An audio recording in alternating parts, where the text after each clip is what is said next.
The son of a dream looking to realize his destiny in WWE. Multiple tag team and intercontinental championship reigns during his first run here in WWE. But now that the prodigal son has returned, Cody Rhodes has reached main event status.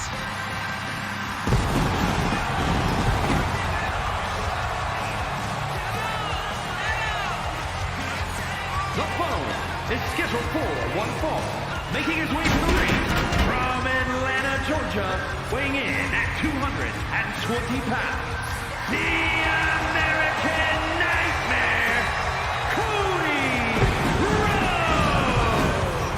Gentlemen, WrestleMania. こんにちは、皆さん。I'm Great Oka Unite Empire。今日は試合があった。そして彼がエンパイアの応援してくれるってよ。みんな、ブローキンテーブルポッドキャストよろしく。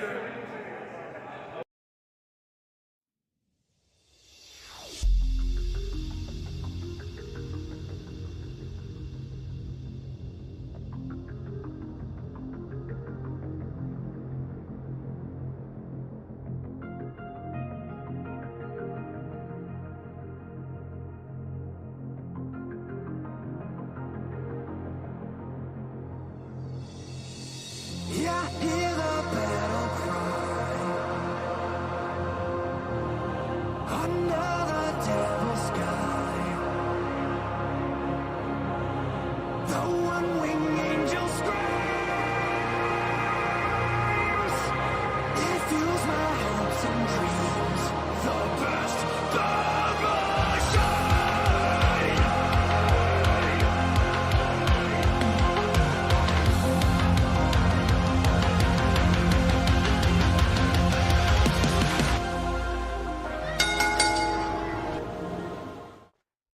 What's going on, guys? Welcome to the Broken Tables podcast. I'm your host, Jeffrey Vegas, here as always with our co-host, King Rome. And normally I would ask you how you're doing tonight, King Rome, but I'm going to tell you how I'm doing tonight after the Las Vegas Golden Knights won the National Hockey League Stanley Cup Finals last night, 4-1. Just kind of rubbing that in Chris Jericho's face and King Rome's face on calling Vegas losers a couple of weeks back. Wasn't that right, everybody? You guys remember that? Yeah, this is the beginning of the comeback for Jeffrey Vegas. So after your little tournament is over, King Rome, you're going to face me again. Because I have a feeling you're going to win this tournament. And, you know, facing me one more time, I think it's my time. I think it's my time. Well, I would start how you by doing saying, first of all, you're just a plant. So let's get that out of the way first, you know. You think you're a Philly guy and you're not. So thank you for once again exposing yourself. Appreciate that. Number two, a broken clock is right twice a day, Jeff. The Las Vegas Knights winning the Stanley Cup doesn't mean a goddamn thing to me. Let's see the Raiders do something. Let's see, you win a match, not even the title. Don't even the thing is you're starting with the title. You need to win a match, period, before you can start talking about the title. So, You know what? I agree. But, this is the beginning of the comeback for Jeffrey Vegas. well, yeah. All right, man. How you doing tonight? This was a freaking awesome episode of Dynamite, huh? Holy shit. If you ask how I'm doing, I would say it's almost clobbering time. It is almost clobbering time, man. Yeah, absolutely. What do we got left? 3 days? Thursday, Friday, Saturday night? Yeah, 3 days, man. We'll be here same time, I think, talking about the return of CM Punk. We shall. Oh, it's gonna be so good, man. I can't wait. The promo that they ran tonight, I was not ready for that with FTR, talking about him and everything. This is gonna be awesome on Saturday. I can't wait. Now you see, with CM Punk coming back, all I could say was I won. That's it. It's over. We all win. Well, we all win, yes, but I mean, I'm looking at it in a personal sense. I win. This is straight money. This is straight money. I got $100 bill right here. It's straight money. That's how much money it is. Look at that. Nice. Let's go over to chat real quick. We got Michael Duke in chat saying congrats to the Nuggets on winning the NBA Finals as well. Yeah, sure, whatever. No, just kidding. Congrats to the Nuggets. Did you actually, Jeff, real quick? Did you see the one thing when the Nuggets won? One of the players. I don't watch basketball like that, so I don't know who it was. But one of the players walked right by Russell Wilson. Russ was like, "Yeah, what's up, man?" He walked right by him and ignored him. The fucking loser. Yeah, I missed who that player was. I forget the name, but yeah, I did see that. Like they had no idea who he was. I wouldn't want to have anything to do with Russell Wilson either at this point. No, yeah, just No, stay away from me. Yeah, none of that bad luck rubbing off over here, But man, this episode of Dynamite, episode number 190, I think they made it a point to tell us, from the place where the first episode of Dynamite ran, Washington, D.C. This episode was in my top 5 of the year. The opener and closer on this show were so incredible for me that this puts it in my top 5 Dynamites of the year at minimum. This could be maybe a top 5 of all time Dynamite for me, but right now I'm going to stick with this year. I would say, yeah, I agree. It was a top 5 of the year. I don't know if it's a top 5 all time. That's a lot, but yeah, no, definitely top 5 of the year. It was a really good show. I think all of the matches pretty much hit for the most part. I think the worst match on the card was okay at best, or Right. okay at worst, mind you. So yeah, I thought it was a really good show. A lot of good storytelling going on, both in the ring and out of the ring. Feel like we're setting up for the rest of the summer and obviously Forbidden Door. And yeah, it was a really great show. Yeah, there was definitely a lot of setting up for Forbidden Door here. And I was surprised at how good the show was with as much setup as they did. Mhm. And I think it actually just completely added to the show this time. Well, I think that they definitely took a different approach this time around, where usually, like last year, they tried to do like segments to build it up, whereas this year they kind of just shot some vignettes, like Danielson challenged Okada in a vignette, and now here we are this week, and Sonata and Tanahashi. So yeah, I think it was them trying something a little different, where it's like, hey, maybe we don't have to fly all these New Japan guys to America. Maybe we don't have to fly all these AEW guys to Japan. Let's try to build this show in a more simple way. And I think it worked. I think it came off really good. That's a good way to put it, in a nice, simple way. Just guys challenging, hey, who from AEW wants to fight me? And somebody answers the call. I like that. Yeah. All right, so surprisingly for me, we started off with Adam Cole versus MJF in the World Championship Eliminator match. I did not expect this to start the night, but I was very pleasantly surprised for this one. This crowd was super hot the moment Adam Cole's music hit. This match was incredible. I loved every single minute of this. Ed in our Discord pointed out that he said he saw a blood capsule. I didn't see the capsule at all. I thought the blood from MJF was actually legit, without rewinding it or anything like that. Mm-hmm. And this was a very intense psychological match. Like, they played the crowd super, super well. Like, both guys were playing the crowd tremendously here. MJF working over Cole's arm, Cole's selling is just absolutely tremendous. There were times I thought Cole was like legit injured, probably 3 times in this match. Like, this was such an incredible match. Yeah, I thought that something that was really awesome about this match was the amount of ring psychology and just how well done and sound it was. The mind games being played between the two of them. Just thought that whole thing was just incredible. I really enjoyed. I wrote in my notes. I enjoyed when MJF towards the beginning of the match got fed up and went into the crowd, and I think he meant to just kind of knock the hat off the fan, but he ended up kind of punching the fan. He knocked his glasses off with it. Yeah, it was because he was higher than him, so he went like this, and I think it looked like he actually hit him by accident, but yeah, I'm sure AEW took care of him. Yeah, that is one thing with MJF. He does like to get involved with the fans, but all it's gonna take is one fan that wants to like press charges or something, and that'll turn into a shitstorm. So we'll see how that goes in the future. But I do enjoy his interactions with the fans, um, even though they may seem as if they go too far once in a while. I kind of like how he rides on the edge there. Now, Uh, did you happen to see what was on MJF's elbow pad? I believe it said Vince was right. Yes. That was great. That was a nice little touch. Yeah. Again, it's just MJF just out there just being like such an excellent heel, and Adam Cole. The two of them definitely have chemistry, and I thought that they foiled each other very well. Yeah, when MJF tried to do the Heartbreak Kid Shawn Michaels stuff where he got down and he did the pose, and then he went for the sweet chin music. He even did the whole tuning up the band. Adam Cole counters his sweet chin music with a super kick of his own.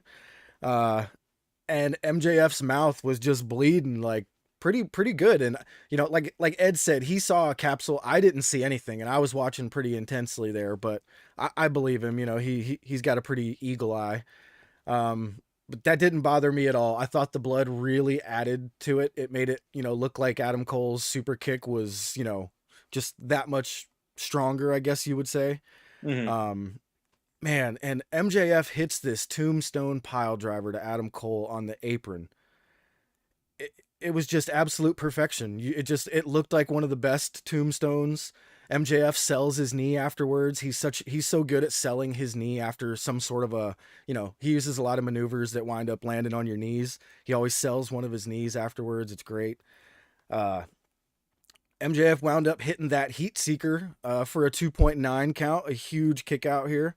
MJF goes and clears off the timekeeper's table, because now this heat seeker was one of the times that I thought Adam Cole legit was injured, because he kind of grabbed his forehead and he put his hands over his eyes as if to block the lights out.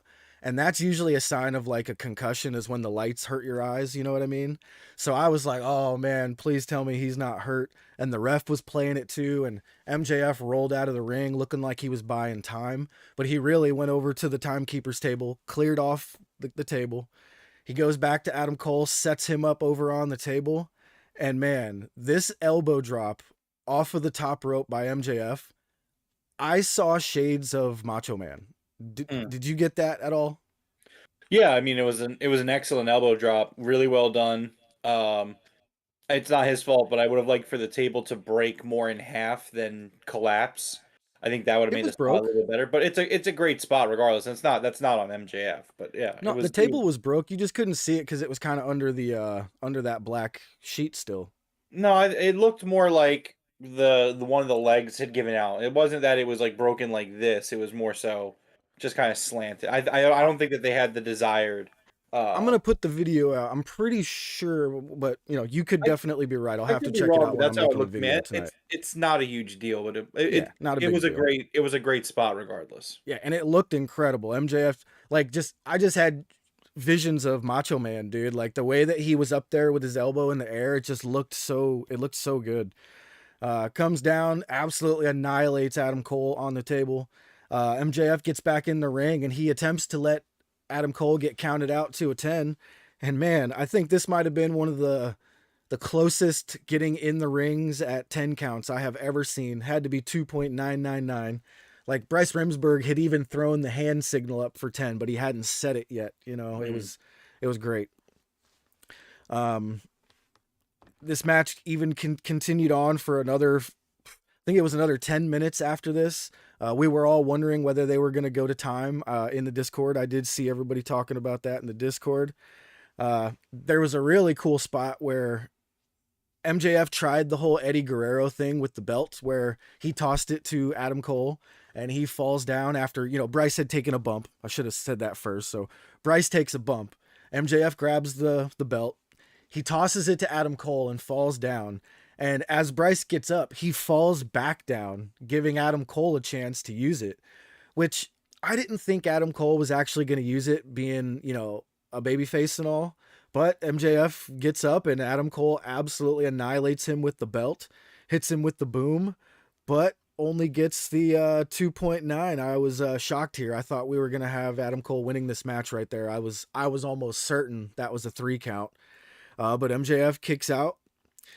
He winds up hitting Adam Cole with a low blow, puts on the diamond ring, and Bryce Rinsberg, with eyes in the back of his head, turns around and catches MJF's fist and pulls the ring off, letting Adam Cole hit a super kick and a Panama Sunrise along with a boom. And in the middle of his 3 count at 2.5 seconds, the bell just rings at 30 minutes time for the match. And now I understand that the crowd didn't like it, and that's probably how I would have reacted in a live crowd setting as well. But in my living room, I flipped out, dude. I loved this finish so much, and they timed it to an absolute perfection right here. I thought it was incredible. Yeah, so for starters, just to bounce back real quick, the Eddie Guerrero-esque finish backfiring was just absolutely incredible. It was such a nice twist on that whole thing, because Great I'm twist. watching it and I'm like, Adam Cole is just standing there with the belt, and I'm like, what are you doing? Like, get rid of it. And then Bryce like falls over, and I'm like, oh, okay. Yeah, I and like that. Cole just smiles, and I was like, oh my, he's gonna do it. Yeah, he's gonna beat the shit out of him with it. So that was great. Getting to the end of the match. So, I mean, much like you said, I heard the crowd boos, and I'm just like, that's kind of the point. It's kind of the part of the work where it's Yes. like you want Adam Cole to succeed. And I will say this, they absolutely got me with this. Like, something I really loved about this is how they didn't keep bringing up the time limit, right? Because like usually you kind of have a feeling like, oh my God, they're gonna go to the 30, like to the time limit. Yeah. Like, oh, there's only 5 minutes left. There's only 2 minutes left. There's only a minute left. You know what I mean? And so you kind of expect it.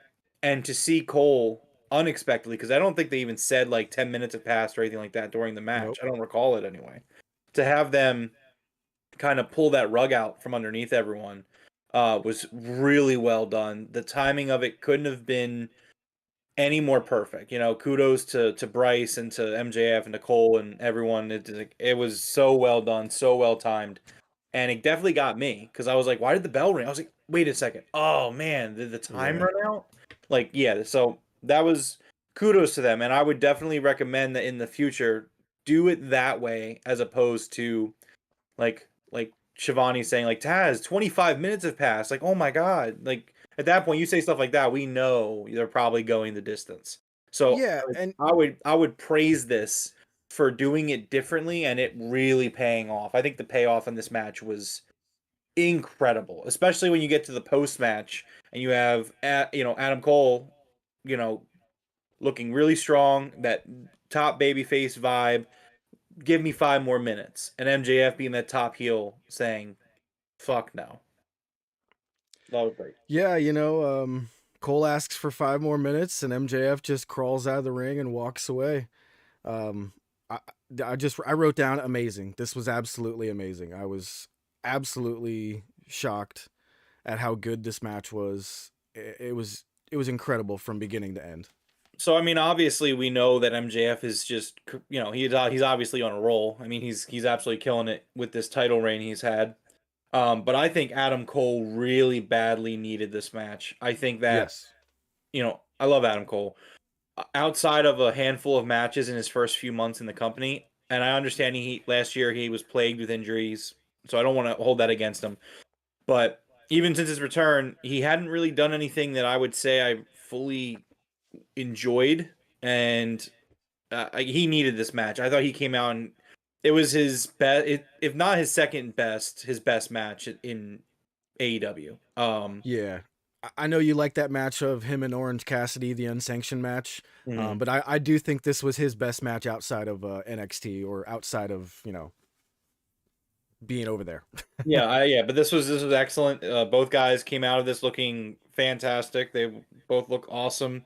Obviously, with Forbidden Door coming up, it actually makes sense to do this finish, because I was kind of wondering, like, so if Cole beats MJF, are they just gonna like is Cole just going to step back so a New Japan guy, which we now know is going to be Tanahashi, is he going to step back while a New Japan guy takes his spot? But so I liked this ending for that reason as well, where it Yeah. makes sense in the storyline where, okay, well, Cole doesn't have this title shot lined up. So now MJF can do this little 2-week program with Tanahashi, and then we can get back to Adam Cole and MJF.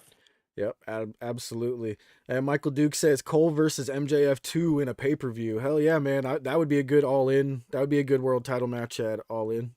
I'd be in for that.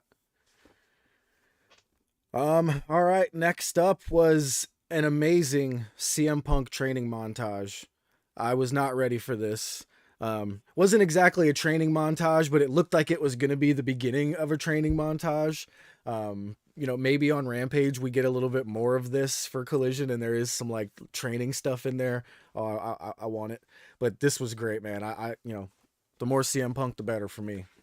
CM Punk says, "I'm coming back for the same reason I came to AEW in the first place. I got scores to settle. There's still things left to do. I won't know what I'm gonna do or say till I have that microphone in my hand. But I have a lot of things to get off my chest." Yeah, man. And I got chills for one. This was look, man. I'm so excited. I'm so just absolutely fucking thrilled that he's coming back. And people don't like it. They can shut up. 'Cause- no, it's been it's so weird because it's like there's been such a you go on Twitter and it's like, oh, I don't like CM Punk, so now all of a sudden I'm just suddenly super negative about AEW. Or like, well, I don't like the Young Bucks all of a sudden, so now I'm super negative about AEW. I don't know. It's fucking weird. Like this company is about to be back at full strength starting Saturday. And I'm not even just saying from a CM Punk perspective. I mean, because obviously Andrade's wrestling on Saturday, like Miro's wrestling on Saturday. So this video package was exactly what I wanted to see. I wasn't expecting it. It sounds like we're not only getting CM Punk wrestling on Saturday, but he's also going to have a mic. He's going to have a promo, which I'm obviously very excited about. And I'm really intrigued to see what this promo is going to be. I think it's going to give you a pretty good idea. Actually, no, I don't think that it will. Because my thought was going to be maybe it'll give you a good idea of, is he going to talk about the Elite? Like, are they going to start working on this from the get? But with Forbidden Door coming up, I wouldn't be surprised if the promo more so focuses on who I think he's going to face, which is Kenta. I can't wait for that, man. Kenta versus Punk at Forbidden Door. That's a match in the making for a long time. Yeah. This was absolutely incredible. I can't wait for us to, on Saturday, I'm going to do the watch along with you. I'm going to do the review with you. I absolutely can't wait. Oh, yeah, it's going to be good, man. I can't wait. All right, next up, we had Sammy Guevara joining Renee Paquette in the ring. And, even right away when Sammy was introduced and his music started playing, he started getting a little bit of cheers. The crowd is not hating the sight of Sammy anymore, and it's starting to become a little more obvious. As he announces that he's having a baby girl with Renee Paquette, Darby Allin comes out. He tells him congratulations on the baby girl, and he says, if you haven't noticed, the crowd kind of loves you. We got Jordan in the chat, CM Punk. Darby kind of makes a point that the crowd is starting to cheer for him again. But then we get, Jericho comes out, and he cuts his own song short. He tells him to cut the music, and this made me realize Jericho was serious right away. You instantly knew Jericho was being serious here because he cut his own music short, which almost never happens. There was a really, really good line here when Darby said to Jericho, you may call yourself a wizard, but in the ring, the magic is gone. Dude, I was like, oh my God, Darby. And my wife even said, ooh, low blow, Darby, low blow. So that was great. That was a freaking awesome line by Darby. Yeah, that line was just absolutely incredible. I really loved that Darby is a part of this Sammy storyline right now. I absolutely love it. It just kind of continues to feed off the pillars and their storylines and their dynamics about how Sammy and Darby do still have a lot of respect for each other. And it was really cool. I really enjoyed it because they could have very easily had like Daniel Garcia like kind of be this guy where like Sammy and Daniel Garcia are arguing and it leads to them splitting up, but having Darby kind of be that initial wedge where he's like, hey man, like, you know, I'm happy for you, bro. You have a family coming, you have a daughter coming. You know, these people seem to love you. You seem like you're getting stuff on track, but you need to get out of Chris Jericho's shadow. You know, he said, look at my relationship with Sting. Yes, he's like a mentor to me, but at the same time, he treats me with respect. I'm not his lackey, whereas you're just a glorified lackey in the JAS. Jericho comes out. He says to mind your business, kid, which I thought was funny. I chuckled at that. Chris says Sammy never asked for his help at all when he was chasing the world title. He says, Sammy, you should have asked for my help and you would be the world champion right now. Sammy kind of puts that back on him. It's like, you should have called me. You know, you should have seen what I needed. You should have supported me. And then, like you said, the line from Darby was just incredible. Chris says he wants to teach Sammy a lesson how the JS is supposed to operate. He must have forgotten. The two of them will tag team next week against a team, and Darby jumps in. He's like, a match? Oh, how about you and you guys versus me and Sting? And I think that's a great match. And then we get this really cool moment with Chris Jericho and Sting.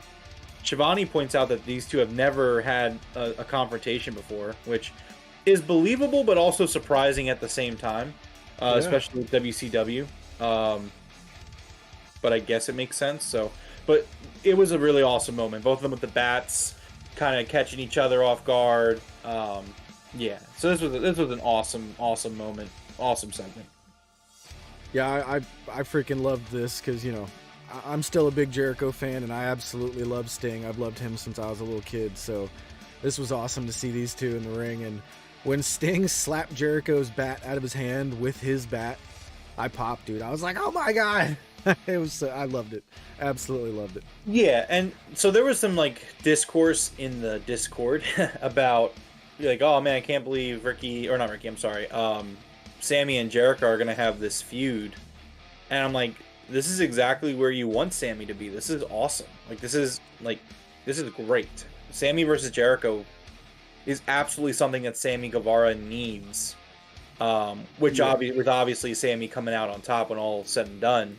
I mean, I thought this was going to be Jericho's last feud, but if they're doing it now, I think that's great too. But yeah, they just need to make sure not to draw this out for 6 months. You know what I mean? Get it done. See, I don't know. I'm of the opinion that you can do it for 6 months if it's good. I mean, like the Jericho Eddie Kingston feud last year, like that went like 9 months, and that was an awesome. It was great. Yeah, I would admit that was great. You just got to make sure you do it right. Yeah, I don't mind if it goes long. It just has to continue to be entertaining, which I think that there's a lot of material there for Chris and Sammy to go. I think it has legs. I mean, obviously you have the rest of the JS there too, and so there's enough matches for Sammy to work. There's enough promos to be said and done, and you could obviously have maybe 1 or 2 matches with Jericho. So I don't know. I could see this carrying to August, to be honest. Like, I totally see it. Oh, to August to be fine. I'd be fine with it carrying into August. Maybe have this one go to All Out. You know, I'll be all right with that. Maybe. All right. So next up was let's see here, Sonata throwing out his challenge for the Forbidden Door. He throws out an open challenge for the IWGP World Heavyweight Championship. So that's pretty cool. Next up, we had Darby and Sting with Keith Lee and Orange Cassidy versus the Mogul Embassy, Swerve, Keith Lee, Toa Leona, and Khan. Wait, did I write Lee? It was, I'm sorry. Brian Cage. I don't know why I wrote Lee twice there. So Swerve and Brian Cage with Khan and Toa. That's, okay. Dude, this match was brutal, man. I actually wasn't expecting it to be as chaotic as it was to start out. I thought we were just going to get like a traditional 4-on-4 tag match, but it felt like a tornado match for the first few minutes, didn't it? Yeah, I mean, it was a high energy, very exciting match. It was really good. It was a really, really good match.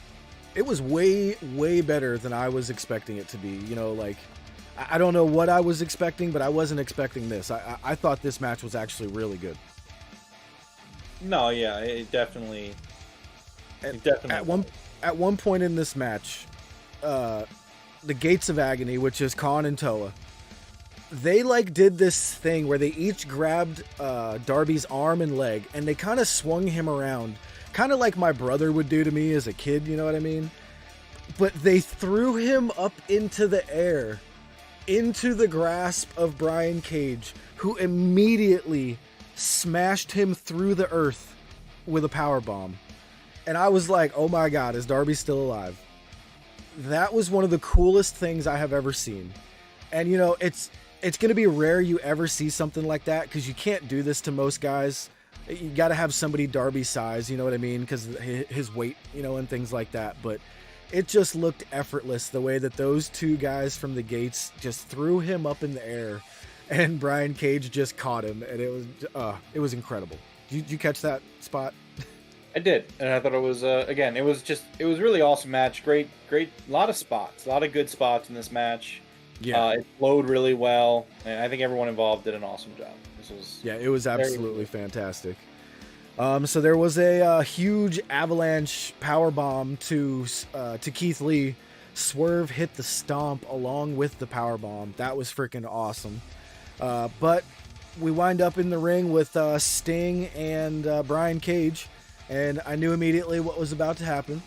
So Sting hits Brian Cage with the Scorpion Death Drop after Orange Cassidy hits him with a huge orange punch, and Sting picks up the win with that 1-2-3. And you know, ever since I started my petition to stop pinning Brian Cage almost a year ago, this is the first time Brian Cage has been pinned since, so I'm gonna say that I'm perfectly okay with it in this rare occasion. But this match was awesome, man. I loved this. Great to see Sting in action, and not one time did I think to myself like, oh man, can we please get this old man out of the ring? Like, not one time did I think that, you know? Yeah. All right. Next up, we had Renee Paquette backstage with the Guns. The Guns throw out a challenge to the Hardy Brothers, kind of threw some insults at them, you know, saying that they were over the hill and, you know, their time is over. So we're going to get the Guns versus the Hardy Boys. What do you think of this? I think it's going to be a fun match. A lot of people don't like the Guns. I think they're doing exactly what they're supposed to do, which is be disliked. Yeah, I thought this was good by them, and I'm intrigued to see the Hardys work a full match. So that'll be interesting. I'm intrigued, or not intrigued. I'm interested to see where they're at right now, and I think this will be a good barometer to test. Yeah, I agree. You know, see where Jeff's really at, because people seem to. You know, most everybody is thinking that botch was real, and I'm still in the camp of thinking that he purposely did that botch. But you know, we'll leave it at that.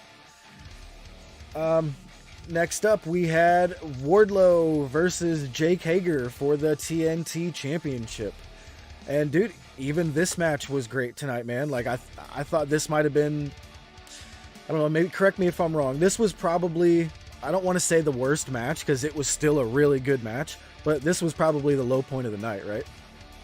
Yeah, absolutely. This would be my least favorite part of the show. And even then, there was some stuff I did really like in this. Yeah, me too. You know, the way that Jake Hager attacked before the bell, he didn't even give himself an entrance. He just attacked during Wardlow's entrance. And Wardlow just immediately took the upper hand back, you know, just showing how much of a, I wanted to say powerhouse, but Hobbs is the powerhouse. You know, just showing how powerful he is. You know, he just immediately took back over in the match after being attacked before the bell, you know? Yeah. I thought this match went on a little too long. I would say so as well. Maybe like 1 or 2 minutes too long. I kind of agree with that one. I think like 3 or 4 personally. 3 or 4. We're at a point where I don't really view Jake Hager as a credible threat to Wardlow, which it's not good or bad, but I think they're playing on our memory of them having that MMA match. You know what I mean? Sure. So that's kind of all they're doing. Well, yeah, this was the rubber match. This was the third match they had. So I get it. I do. I understand it. I just thought it was a little long. I think everything that I really liked about this happened after the match or towards the end of the match. Which one thing that I really loved was so 2.0 come out, Daddy Magic and Matt Menard come out, and Arn reaches into his jacket and he pulls he's going for the Glock, and he goes like this, and Brock Anderson comes out and attacks them from behind. And I don't know if this is the plan, and Tony Khan can use this. Yeah, I don't know if this is the plan, if it was intentional, but Tony Khan, please use this. We need to start referring to Brock Anderson as Brock the Glock Anderson. Absolutely. And Arn just like anytime Brock's about to finish someone off, he goes into his pocket, pulls out the Glock, and just does it, and then Brock can finish him. But just so then Brock and Arn. Just change his first name to Glock Anderson. Glock Anderson. But so yeah, they chase Matt Menard and Daddy Magic to the. I'm sorry, Matt Menard and Angelo Parker. I think I said that backwards or doubled last time as well. Yeah. But so they chase him to the back. Match goes and it hits the conclusion. We get Christian Cage on the Jumbotron with audio issues, and I did want to point this out at some point. I definitely, if I had a critique of the show, it would be there was way too many issues tonight on the production side. Yeah. I need them to clean it up a little bit. There was 2 glaring issues. Yeah. Well, so for me, I mean, just to run through the ones that I remember off the top of my head.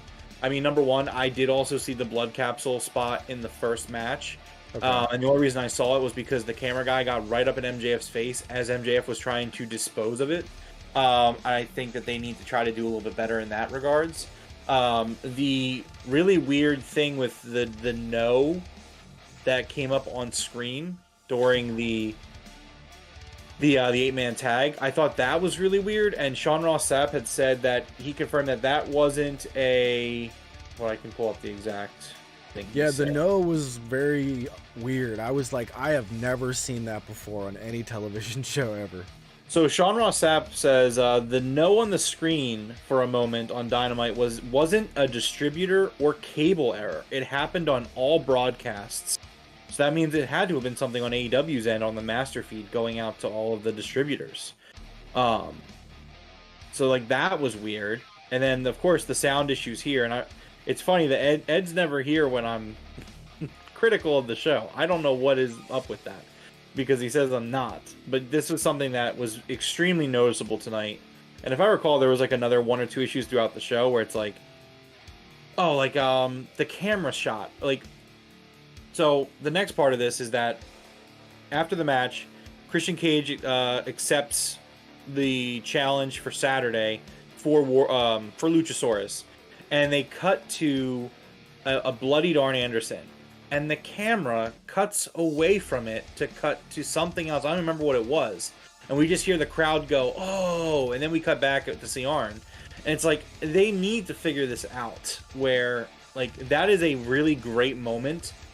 That was booked well, that was done well, and everything like that, but a poor camera timing kind of ruined it, and they need to fix that. Like that's a serious issue on for the company, where it's like you can't be churning out this good of creative and this good of booking and this good of a product, and then have sloppy camera work, like and production work in general. Like it needs to be better. Yeah, I agree. And, now that we mentioned these production, issues tonight, that definitely takes it out of my running for, like, a greatest Dynamite of all time. You know what I mean? So there's that. But, I did write down here, I hate when they prove Ed right, so it does suck that Ed's not in a chat here tonight. I thought he would get a kick out of that. But, yeah, Luchasaurus had Arn busted open, and it's going to be an interesting one. Wardlow was not happy there, and Are we getting a match on Saturday? Is that what you said? We are. It's going to be Wardlow and Luchasaurus. Nice. All right. Next up, we had Hiroshi Tanahashi calling out MJF for the Forbidden Door. And immediately afterwards, Renee is in the back with MJF, and she tells MJF, it's official, MJF, you're going to be facing Tanahashi at the Forbidden Door. And MJF just looks at her, and he's kind of like, no, not doing that. He says, he's like, Tony. He's like, Tony may have booked me in that, but not doing it. He's like, I've no showed before booking before. Yep. Yeah, I also loved how he referred to Tanahashi as a rando, and said, I don't think a guy from a foreign indie fed deserves a title shot. Oh man, he's ruthless with his insults, man. Just absolutely ruthless. Yeah, so that's gonna be a great match, and I'm sure there's gonna be some sort of way where they kind of ironclad it, where MJF has to do it. But yeah. Yep. All right, next up we had Renee Paquette again with Orange Cassidy, and this was absolutely hilarious. I loved this so much. She was asking him about, hey, we don't know who you're facing at Forbidden Door. And Orange Cassidy's like, listen, Renee, we all know what's going to happen. Somebody's going to walk up and challenge me like here in any second now. And all of a sudden, Zack Sabre Jr. walks up and he goes, oh, look, there he is. Yeah, this was hilarious, dude. I freaking loved this spot right here. Until Daniel Garcia got involved. Did you enjoy Daniel Garcia being a part of this? I did not at all. So elaborate for me. I don't know. I was really going to enjoy like a one-on-one with Orange Cassidy and Zack Sabre Jr. But then Daniel Garcia kind of like took the spotlight, shoved Zack Sabre into the background and was like, where's your boy, Shibata? Mm-hmm. And now we're going to have a tag match between the two, which is okay with me. I'm fine with it, but I don't know. Maybe I just have something against Garcia right now. I mean, I get what you're saying. I think the reason that they did that is because I think Zack is probably, he wants to wrestle on Dynamite. Tony wants to book him for a show. I don't think Zack Sabre Jr. has wrestled on AEW television yet. He's wrestled on Ring of Honor. He's wrestled at Forbidden Door last year, but I don't think he's had a match. I think he's done Dark, maybe? I could be wrong on that one, but I think you're right. I could be wrong, but I think, honestly, they probably just wanted to get him on TV, and obviously you don't want to do Zack Sabre Jr. versus Orange Cassidy on Dynamite because that's your pay-per-view match. So I thought this was great, and Daniel Garcia, he does have issues with Shibata. Shibata was the one that beat him for the Pure Championship, correct? Right? No. Yeah, what's that? Shibata beat Garcia for the Pure Championship, right? I believe so, yeah. Yeah, there's no other champion between the two of them. I mean, besides Wheeler Yuta, that... No, because Garcia beat Yuta. Yeah. So I'm trying to remember if Shibata was the one that beat Garcia. I'm having a brain fart, I guess. I believe he was. I believe Shibata's the one who took it from Garcia. Right. Yes. So yeah, there's a storyline there, and obviously Shibata, even Orange Cassidy said that like the two people he wants to work with the most in AEW are Orange Cassidy and Bryan Danielson. So there's a lot of little connections here that make a lot of sense to do. So Coach is saying that Zack Sabre Jr. was on Rampage. Oh God, yeah. You know what? He's right. That's right. I was thinking more so like Dynamite, but you are correct. He defended. Yeah, you're correct. TV Coach. Title during Championship Friday in Rampage. You're right. Mm-hmm. Yeah. You saw him live. We did not see him live. That's right. That's why Coach remembers. Yeah. He was there. I don't know. I'm having a brain fart tonight, I guess. That's like the third time I've had a brain. It just shows Rampage is a little bit of a forgettable show at the moment. We gotta lock it in. No, I'm not gonna make excuses. That was silly of me. I don't know how I forgot about that. It's not about you made me Rampage, forget about it. I couldn't remember it either. So. Although I will critique them that they have nothing announced for Rampage, even though Rampage is currently going on right now as we speak. By the way, that's funny. They announced nothing for Rampage this week, and I was like, "Oh, that's a bad look. That is not a good look. That is not what you want to hear about it." All right, next up we got Sky Blue versus Tony Storm. who had Ruby Soho and a cardboard cutout on a stick of Saraya. That cardboard cutout on the stick of Saraya made me laugh my ass off. I thought that shit was hilarious. It was so good. And again, I know like Ed hates Saraya. It's fine.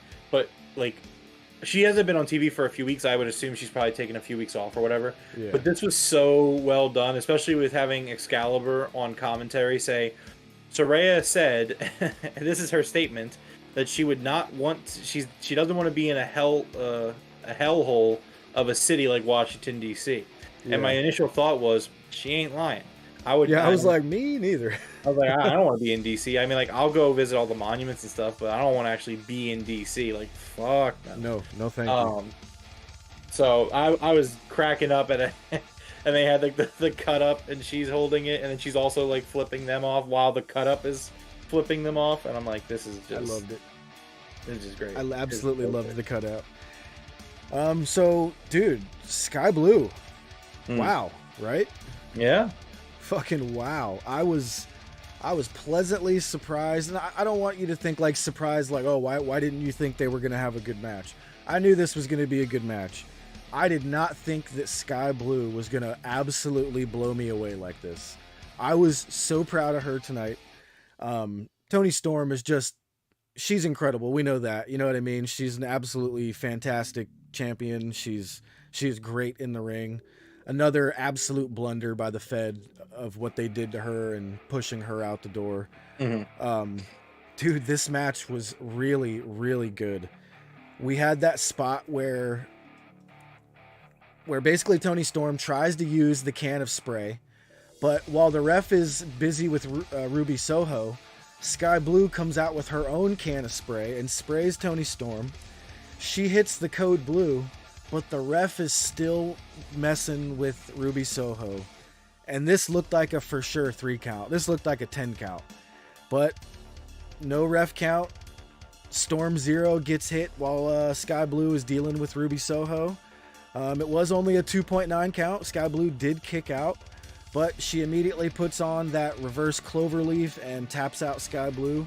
Mm-hmm. Dude, this match, man, was so good. I was so proud of Sky Blue, like I said earlier. Like, for as little time as she has been in this business, that was an incredible match.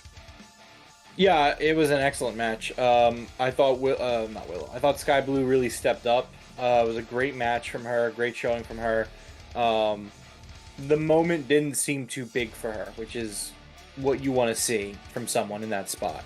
And I think that they actually did a really fantastic job at just how Sky Blue came out of this match. Really protected her because she had Toni pinned. She had her down for 3 seconds. And yeah, I just thought again this was a really awesome moment. I would have done this match on Collision, though. It would have been a great match for Collision. You're right.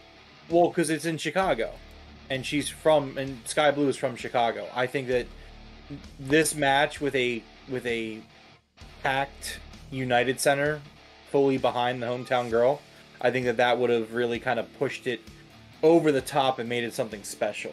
But that's just nitpicking. Saving a match for a different show is, in my opinion, nitpick. No. But I think that would have been, I would consider that a missed opportunity because this was a great match, and yeah, it was an awesome moment for Sky Blue, and I think that she definitely proved herself tonight. Oh, 100%, yeah. Oh, man. So after the bell, Ruby Soho and Toni Storm attack Sky Blue, and we get Willow Nightingale for the save. So I thought this was great. Willow looked incredible. And did they announce a match? Is there going to be a tag match at Collision? Yeah, there is. Okay, so I think that's where we are going to have, so at least Sky Blue will be there in Chicago and stuff like that. But that should be great. I like that. Yeah. All right, next up we had Jungle Hook backstage with Renee Paquette.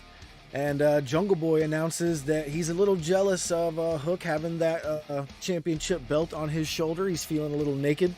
So he wants to accept the IWGP Open Challenge from Sonata earlier. And he he asks Hook to be in his corner for the Forbidden Door. Now, do you see here? I'm going to say where I think this is going. Let's see if you agree with me here. So Jungle Boy loses the IWGP title match, and he gets even more jealous of Hook having that FTW championship, and he winds up wanting that belt from him. So do you think you see that in the future? Hook versus Jungle Boy for the FTW? When Jack Perry said, "You're my best friend," Yeah. I was like, damn, it's over. It's over. No, I thought that it was, number one, I really, really love this spot for Jack at the pay-per-view. I think he is the perfect candidate to get a world title shot against Sonata. Like, at first when I heard it, I was a little surprised. I was like, oh, okay. And then like I sat there for a few seconds. I was like, oh yeah, that's really good. Because Sonata's like this young champion, just became like the guy over there. It's like, okay, I think that's good.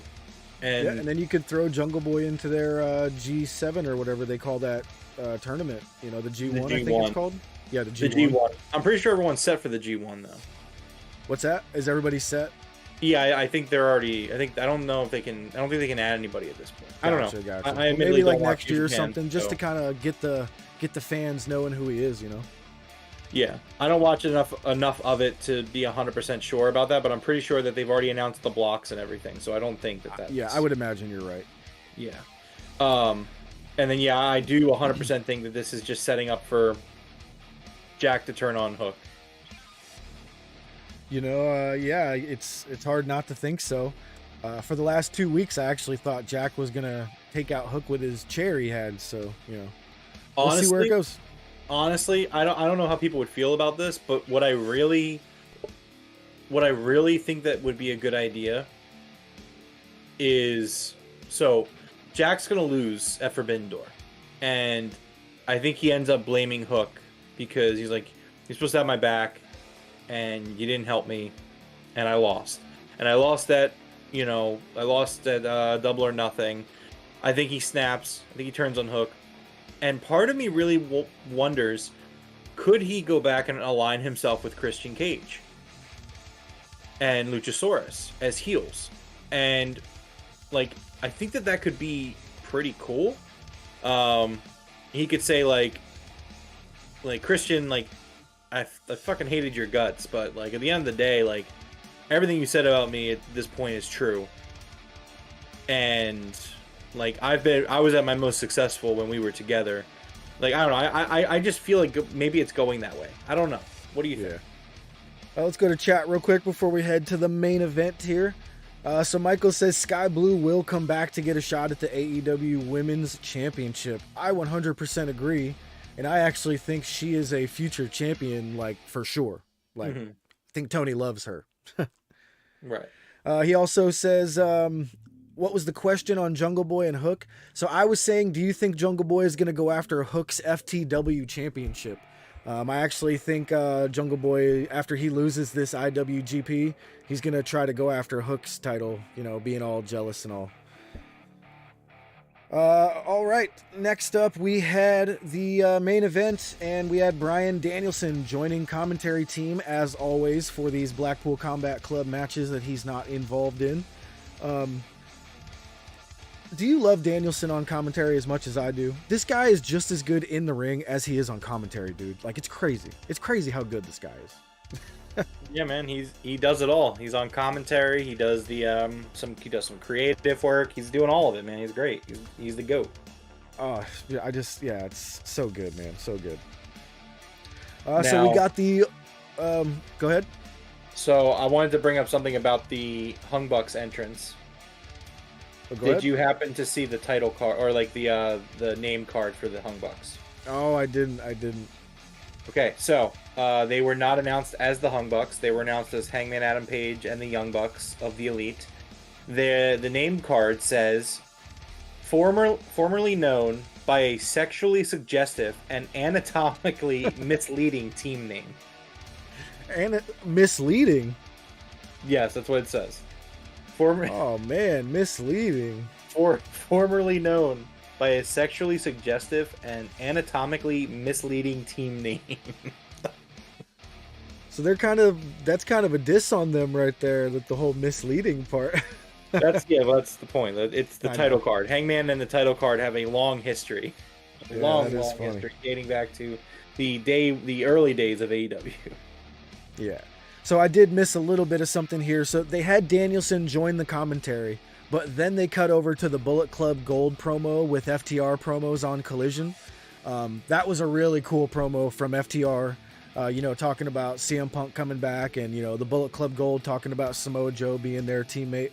I think that's going to be an absolutely banger main event for Collision. But it was time for the main event, the Blackpool Combat Club. We had Moxley, Claudio, and Wheeler Yuta versus Hangman and the Bucks. Dude, the Bucks and Hangman dressed like cowboys was incredible. The Bucks had cowboy hats with little tassels all over them. Absolutely loved their gear. Now, with AEW's gear person retiring, forgive me, I'm forgetting her name at the moment. Do you think that maybe Brandon's wife, who is the one who makes all the gear for the Young Bucks, do you think she might take her place? It's possible. I mean, I don't know their situation. I don't know. I mean, they have kids, I think. So They got a lot of kids.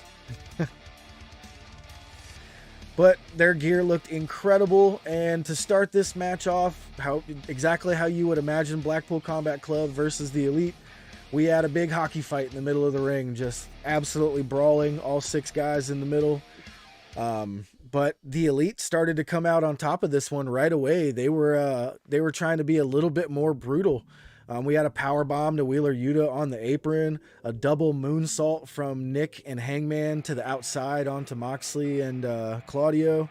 The shooting star press onto Wheeler Yuta to the outside. The Elite were not messing around here tonight.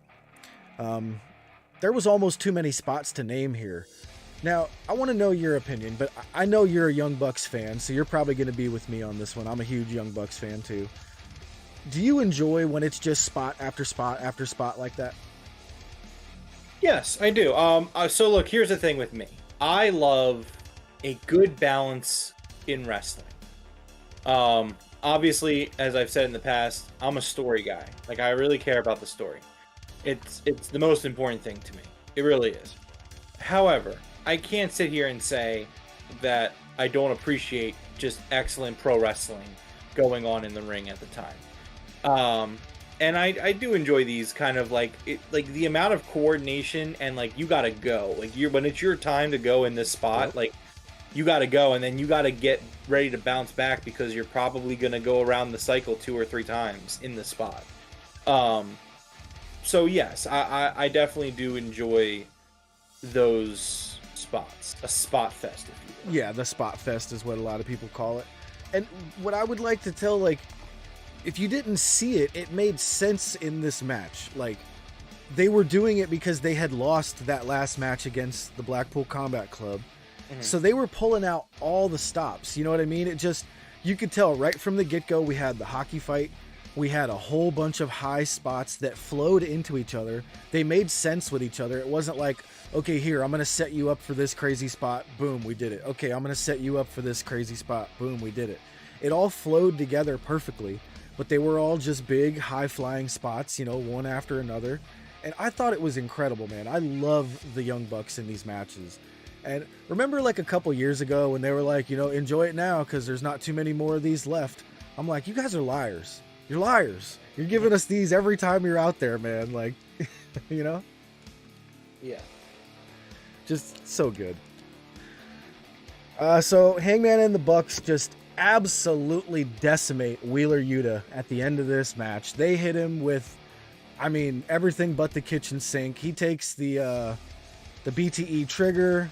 He takes the buckshot lariat. 1, 2, 3. And the Blackpool Combat Club attack after the bell. By the way, this was the first time that Wheeler Yuta's been pinned in a little while. He keeps on getting the pins the last few weeks. So this was kind of a nice change with the Elite actually pinning Yuta this time. So maybe next time they're going to pull Yuta and put in Danielson, if they have another match. Kind of like, all right, Yuta, you took the pin last time. Danielson's stepping in for you. You know what I'm saying? Something like that. But after the match, they attack, and Eddie Kingston makes a return. This was a return, right? You consider this a return? Yeah, he was out with a hernia issue. Yeah, so, I haven't seen him in a while either. So awesome return. Very unexpected for me. Had not even a slight iota that this was going to happen. Eddie Kingston absolutely destroys Claudio. Loved it. Hits Claudio with the back fist. But Takeshita comes in and attacks Eddie. And then we get the return of Kenny Omega comes out. And him and Takeshita have an awesome little confrontation there. But from behind, Will Ospreay comes out of nowhere and destroys Kenny Omega. Man, like when I said this was one of my favorite episodes of Dynamite, this whole finish to this, the ending, just I was all over it. This was like written for me. Loved it. Absolutely fucking loved it.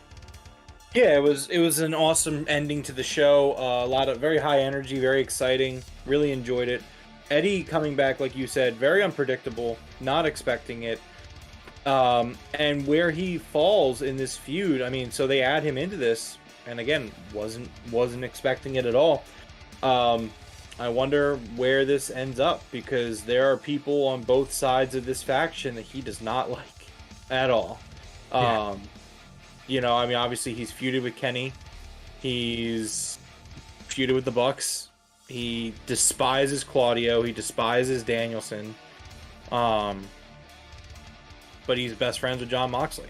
So I'm very intrigued, and I'm impressed and pleased to come out of this segment kind of like not sure where we're going from here. Is Eddie going to align himself with the BCC? Is he going to align himself with Takeshita? Probably. I don't want to say probably not, but because that could be a swerve. But is he going to align with the Elite? Is that going to be some sort of like unholy trinity or not trinity? Whatchamacallit? Unholy alliance. Yeah, that was wild the way him and Moxley kind of had that little bit of confrontation there, and it's gonna be interesting. There's a lot of ways that this could go, And then getting Ospreay, obviously, and now they do say that Ospreay is gonna compete. I actually have a little bit of an exclusive here. I happen to have the matches that were filmed for Rampage. I did some digging. All right, so let's that was a great episode of Dynamite. So let's go ahead and do what do we got going on for Rampage?